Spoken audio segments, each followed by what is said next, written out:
आज के सेशन में हम लोग सेट नंबर 6 का जो ऑफलाइन टेस्ट लिया गया था उनमें ईवीएस सेक्शन यानी पर्यावरण अध्ययन का 61 नंबर क्वेश्चन से हल करेंगे। तो चलिए क्वेश्चन निकालते हैं और एक एक करके देखते चलते हैं। पहला क्वेश्चन है, लेप्टोस्पाइरोसिस किसके कारण होने वाली एक बीमारी है। तो देखिए, लेप्टोस्पाइरोसिस ये एक विषाणु जनित रोग है। सबसे पहले तो ये जानिएगा कि लेप्टोस्पाइरोसिस विषाणु नहीं, बैक्टीरिया से यानी जीवाणु से होने वाला रोग है। ये अक्सर कैसे फैलता है? लेप्टोस्पाइरोसिस ये अक्सर जानवरों के संसर्ग में रहने से लेप्टोस्पाइरोसिस फैलता है। जैसे जानवरों के मल मूत्र जो त्यागते हैं उससे, जैसे इंसान उसके संबंध में रहते हैं, उसके साथ रहते हैं, कोई इंसान उसको पालते हैं और इंसान को पैर उर में कहीं घाव है और यदि उसके संसर्ग में रहेगा तो उसको बैक्टीरिया का इंस्पेक्शन होता है और इंसान को लेप्टोस्पाइरोसिस रोग होता है। तो लेप्टोस्पाइरोसिस अर्थात बैक्टीरिया से फैलेगा और लेप्टोस्पाइरा एक जीवाणु होता है। लेप्टोस्पाइरा क्या होता है? एक जीवाणु होता है जिससे जानवरों के संसर्ग में रहने से, जब लगातार जानवरों के संसर्ग में रहा जाता है, खाली पैर, यदि पैर में कहीं घाव घोष है इंसान को, तो उससे उसमें लेप्टोस्पाइरा नामक जीवाणु का संक्रमण होता है और इंसान को लेप्टोस्पाइरोसिस वायरस होता है। तो 61 नंबर क्वेश्चन आपका कहता है कि लेप्टोस्पाइरोसिस किसके कारण होने वाली एक बीमारी है। तो ऑप्शन है विषाणु, कवक और प्रोटोजोआ, और इनमें से कोई नहीं। तो आप आंसर इसमें क्या लगाएंगे? लेप्टोस्पाइरोसिस ये बैक्टीरिया जनित रोग है, इसलिए आंसर आप लगाएंगे 4 नंबर, यानी इनमें से विषाणु नहीं होगा। लेप्टोस्पाइरोसिस एक जीवाणु जनित रोग है। क्लियर है? बढ़ते हैं आगे। हेपेटाइटिस मानव शरीर के किस अंग को प्रभावित करता है?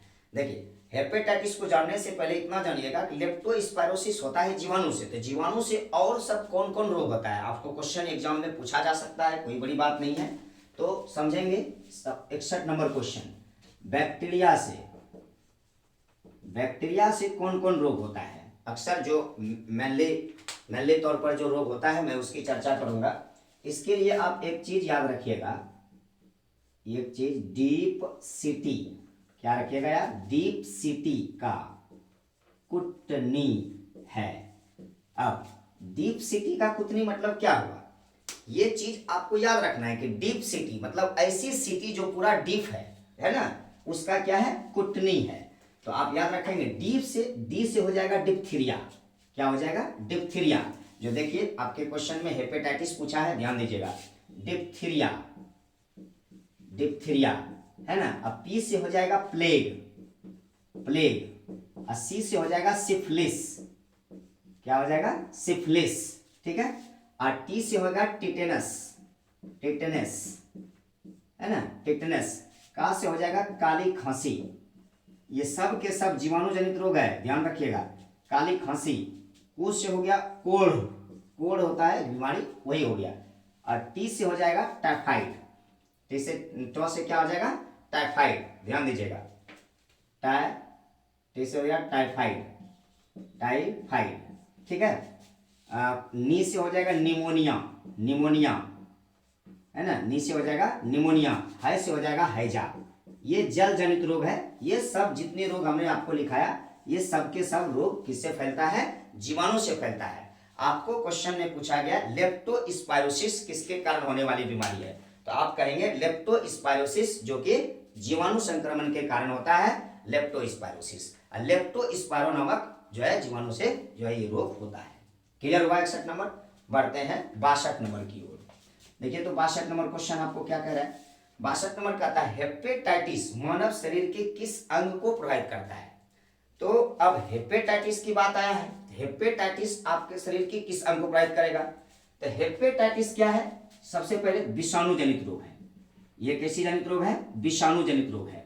और ये हेपेटाइटिस प्रभावित किसको करेगा? यकृत को, जिसको आप इंग्लिश में क्या कहते हैं? लीवर। क्या कहते हैं? लीवर। ये लीवर को प्रभावित करता है। हेपेटाइटिस जो विषाणु जनित रोग है किसको प्रभावित करता है? लीवर को।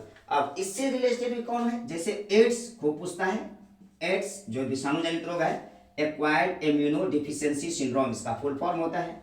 ए for acquired, I for efficient, acquired, I for efficiency, D for deficiency और syndrome, acquired immuno deficiency syndrome, यानी एड्स का फुल फॉर्म होता है और ये भी विषाणु जनित रोग है, विषाणु से होने वाला रोग है। इन्फ्लुएंजा हो गया, मेनिंजाइटिस हो गया, ना रेबीज, रेबीज का नाम सुने होंगे, या आंख में ट्रैकोमा जो होता है, ये रेबीज वगैरह सब विषाणु जनित रोग है। आंख में ट्रैकोमा रोग, ट्रैकोमा रोग जो होता है आंख में, ये भी किससे होता है? विषाणु से। मेनिंजाइटिस पढ़े होंगे कि जो ब्रेन होता है, ब्रेन हमारा जो है सबसे पहले तो क्रेनियम नामक अस्थि से ढका हुआ है, और इस ब्रेन के अंदर एक मेनिंजाइटिस नाम की झिल्ली है, उसके अंदर हमारा जो ब्रेन है वो सुरक्षित है। तो जब उसमें सूजन होता है तब इंसान को मेनिंजाइटिस रोग होता है। कौन सा रोग होता है? मेनिंजाइटिस। कौन सा रोग होता है? मेनिंजाइटिस रोग होता है। इंसान को क्या हो जाता है? मेनिंजाइटिस रोग। ये सभी रोग किससे फैलते हैं? तो विषाणु से फैलते हैं। क्लियर हो रहा है? एकदम अच्छी तरीका से समझेंगे। अब पढ़ते हैं हम लोग 63 नंबर क्वेश्चन। देखिए तो क्वेश्चन नंबर 63 आपका क्या कहता है? यदि अपशिष्ट पदार्थ पीने के पानी के स्रोत को दूषित करते हैं तो निम्न में कौन सी बीमारी होगी? तो जब अपशिष्ट पदार्थ पीने के पानी को प्रदूषित करते हैं तो इंसान को होता है टाइफाइड। इंसान को क्या होता है? टाइफाइड। और अभी तुरंत हमने लिखाया है कि डीप सिटी का कुटनी है। टाइफाइड कैसा रोग है? जीवाणु जनित रोग है। टाइफाइड कैसा है? जीवाणु जनित रोग है। यही क्वेश्चन देखिए दोहरा दिया कि यदि अपशिष्ट पदार्थ के पीने से पानी के स्रोत को दूषित करते हैं तो उससे हमको कौन बीमारी फैलेगी? तो टाइफाइड फैलेगी। क्लियर है? अब आते हैं एंजाइम में।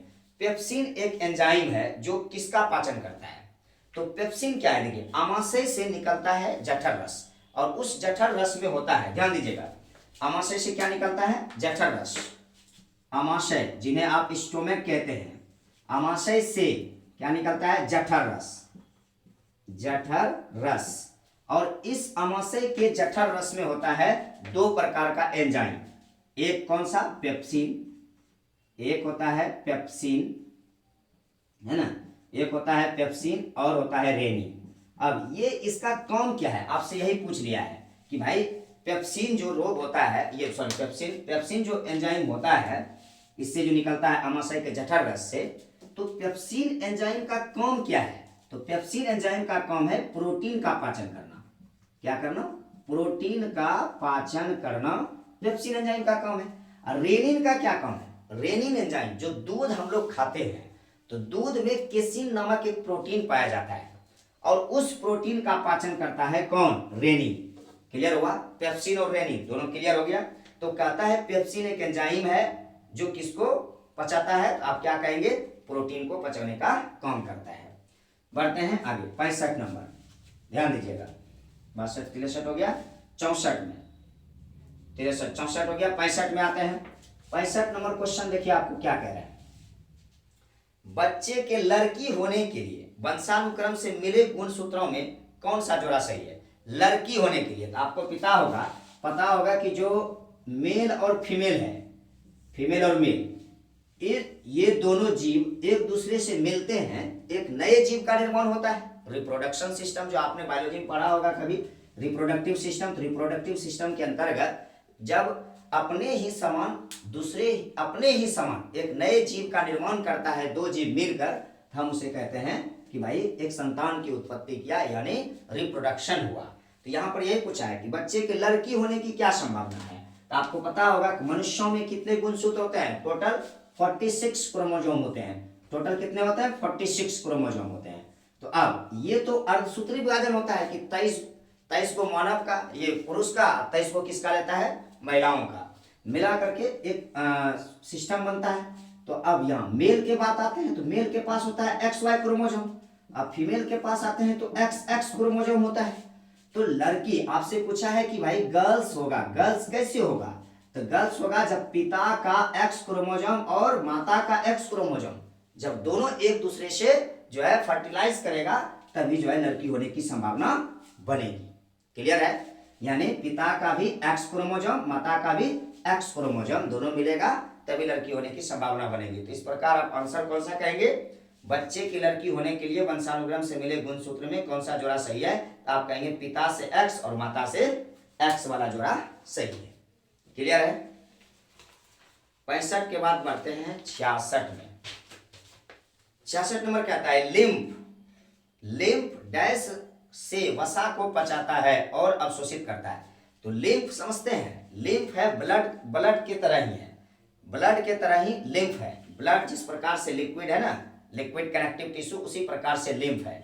ब्लड का जो छाना गया रूप है, जहाँ ब्रेक में जो ब्लड को शुद्ध किया जाता है, छानने का काम होता है, तो जब छाना जाता है उसी से लिम्फ आता है। इसका डिटेल हम इस क्लास में नहीं कर पाएंगे क्योंकि हम इसका सॉल्यूशन अभी कर रहे हैं। फिलहाल देखिए, लिम्फ वसा को पचाता है और अवशोषित करता है। तो लिम्फ जो है आंत की वसा, आंत से वसा को पचाता है और अवशोषित करता है, यानी 66 नंबर का आंसर हो जाएगा आंत, इंटेस्टाइन। Clear, intestine. अब देखते हैं आंत को। आंत तो आपको पता होगा, आंत, इंटेस्टाइन। आंत होता है दो प्रकार का, एक होता है बड़ी आंत। बड़ी आंत कहने का बड़ी आंत है, लेकिन बड़ी रियल में ये होता नहीं है।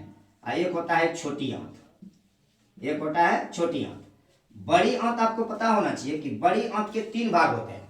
क्या क्या होता है? Caecum, colon, rectum. Caecum, colon, rectum. Colon में भी जब पहुंचते हैं तो जब शरीर में जैसे बड़ी आंत है तो बड़ी आंत का ये भाग असेंडिंग कोलन, ये वाला भाग ट्रांसवर्स कोलन, ये वाला भाग डिसेंडिंग कोलन, ये वाला भाग सिग्मोइड कोलन, और नीचे चला जाता है रेक्टम। यानी बड़ी आंत के 3 भाग होते हैं, सीकम, कोलन और रेक्टम। छोटी आंत में जैसे पहुंचते हैं तो छोटी आंत का भी 3 भाग होता है ना। छोटी आंत का भी ड्यूडेनम, जेजुनम और इलियम 3 भाग होते हैं। तो उतना चर्चा यहाँ करेंगे नहीं। फिलहाल आंत से यहाँ कह रहा है क्वेश्चन में कि लिम्फ आंत से वसा को पचाता है और अवशोषित करने का काम करता है। बढ़ते हैं 67 कहता है न्यूरॉन के किस भाग से रासायनिक रूप में सूचना प्रसारित की जाती है। देखिए, न्यूरॉन सेल बहुत ही अच्छा क्वेश्चन है। ये जो न्यूरॉन सेल, ये न्यूरॉन सेल देख रहे हैं, न्यूरॉन सेल, ये जो हमारा ब्रेन है, इसमें ब्रेन में कई मतलब लाखों करोड़ों न्यूरॉन सेल है। बहुत सारा न्यूरॉन सेल से मिल करके हमारा नर्वस सिस्टम तैयार हुआ है। नर्वस टिश्यू से हमारा नर्वस सिस्टम तैयार हुआ है, और नर्वस टिश्यू का यानी तंत्रिका उत्तक की इकाई को ही न्यूरॉन कहते हैं। तंत्रिका उत्तक की इकाई को क्या कहते हैं? न्यूरॉन कहते हैं। तो अब क्वेश्चन जो आपसे पूछा है कि जो न्यूरॉन है किस भाग में रासायनिक रूप से सूचना को प्रसारित करता है, कहता है डेंड्राइट, सेल बॉडी और एक्सॉन। देखिए, अब ध्यान दीजिएगा, न्यूरॉन सेल, मैं छोटा सा आपको न्यूरॉन सेल बना के दिखाता हूं। ये आपका न्यूक्लियस हो गया, और इसको पूरे को सेल बॉडी बोलते हैं। और इस तरफ जो है इस तरह से बना होता है, इस तरह से, है ना, इस तरह से। और इस तरह से रेल के डब्बा के तरह बीच बीच में टूटा रहता है, और इस तरह इसको जोड़ना रहता है। ध्यान दीजिएगा, ये देखिए, ये न्यूरॉन सेल को स्पष्ट करता है, रिप्रेजेंट करा रहा है। देखिएगा, ये इस तरफ से निकला रहेगा, इसको डेंड्राइट्स बोलते हैं, इसको डेंड्राइट्स बोलते हैं जो निकला रहता है। ये इसको एक्सॉन टर्मिनल बोलते हैं, इस तरह से रहता है। ठीक है, ये न्यूरॉन सेल है। तो इसको बोलते हैं सेल बॉडी। इसको क्या बोलते हैं? सेल बॉडी या साइटोन। और ये जो लंबा वाला भाग निकला है इसको डेंड्राइट्स बोलते हैं, और इसका आगे जाकर के जो बट गया वो होता है डेंड्राइट्स, और ये होता है डेंड्रॉन। ध्यान दीजिएगा, और ये होता है एक्सॉन, ये होता है एक्सॉन, ये चीज। अब यहाँ पर क्या कह रहा है क्वेश्चन? देखिए, आपको कह रहा है कि न्यूरॉन के किस भाग से रासायनिक रूप से सूचना का प्रसारित होता है। तो न ही डेंड्राइट से होता है, न ही सेल बॉडी से होता है, न ही एक्सॉन से होता है। जब एक न्यूरॉन दूसरे न्यूरॉन से जुड़ता है ना, जब एक न्यूरॉन दूसरे न्यूरॉन से जुड़ता है तो उस जोर पर रासायनिक पदार्थ छूटता है, उस जोर पर रासायनिक लिक्विड यहाँ पर छूटता है, और वहीं से सूचना का प्रसारित होता है। क्लियर हुआ? यानी इसमें देखिए, सेल बॉडी तो समझ गए कि साइटोन है, जो भी सूचनाएं हैं उसको पहुंचाने का काम, डेंड्राइट्स का काम क्या है कि सेल बॉडी पर पहुंचा देना। और जब सेल बॉडी पर आता है साइटोन पर, और साइटोन से ही जो निकला हुआ भाग होता है उसे डेंड्रॉन कहते हैं, और डेंड्रॉन आगे जाकर के जो विभक्त होता है उसे हम डेंड्राइट्स कहते हैं। क्लियर है? बढ़ते हैं आगे।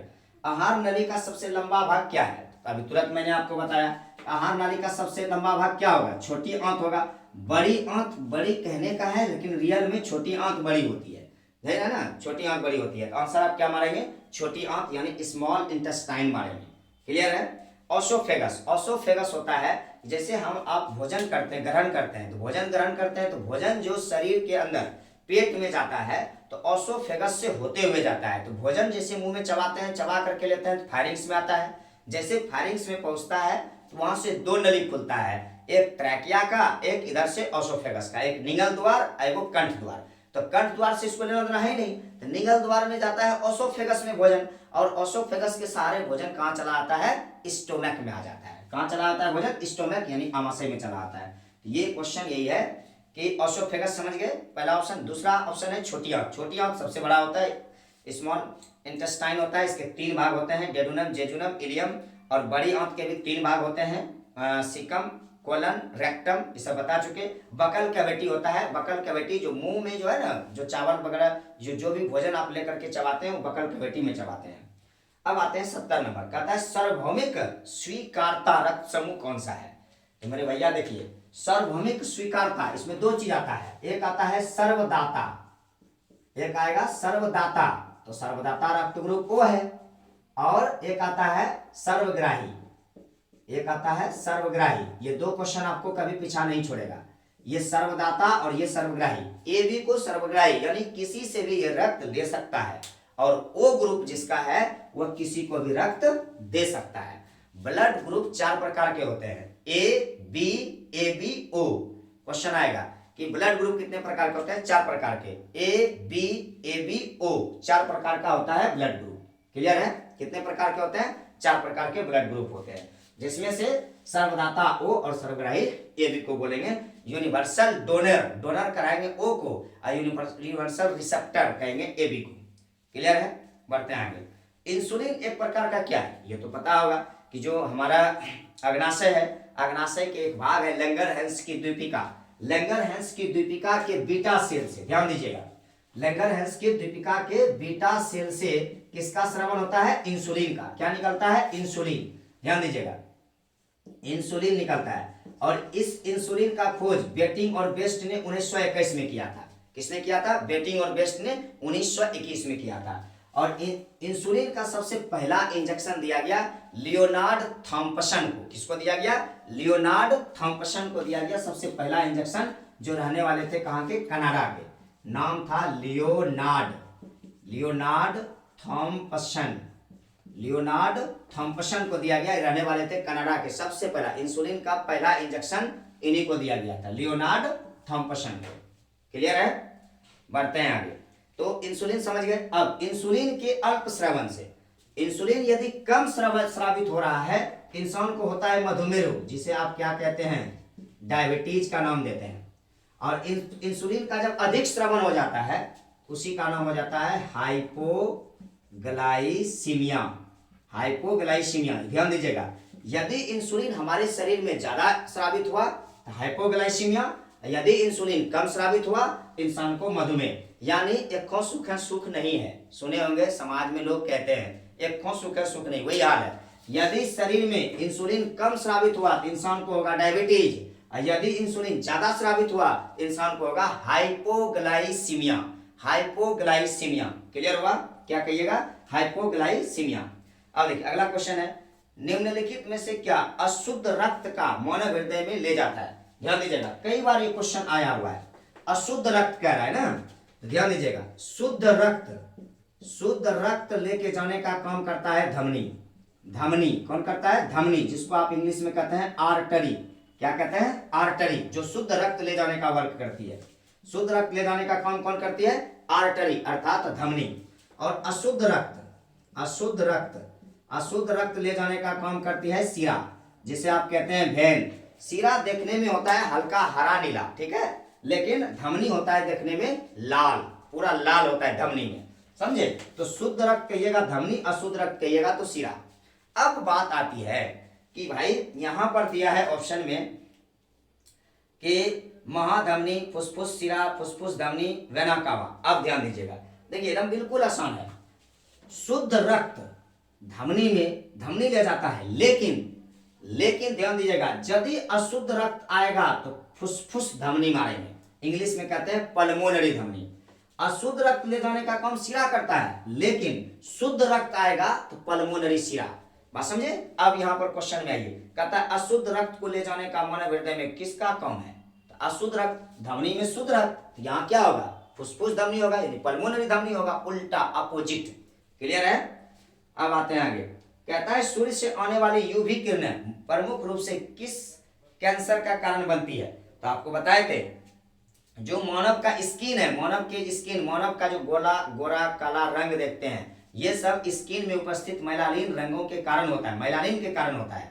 तो इंसान जब यूवी रे स्किन पर पड़ता है, इंसान को स्किन कैंसर होता है। क्लियर है? जब मानव पर यूवी रे पड़ता है, इंसान को कौन सा रोग होता है? स्किन कैंसर होता है। क्लियर है? अब कहता है निम्नलिखित में सबसे बड़ा स्तनपायी कौन है? व्हेल है, हाथी है, गेंडा है, मानव है। तो आप ही बताइए सबसे बड़ा कौन है इसमें? व्हेल है। सबसे बड़ा कौन हो जाएगा? व्हेल हो जाएगा। कहता है कौन सा जानवर सेनगिनोवोरस है? अब देखिए सेनगिनोवोरस कौन सा है? तो सेनगिनोवोरस कहता किसको है? जानना पड़ेगा इसको।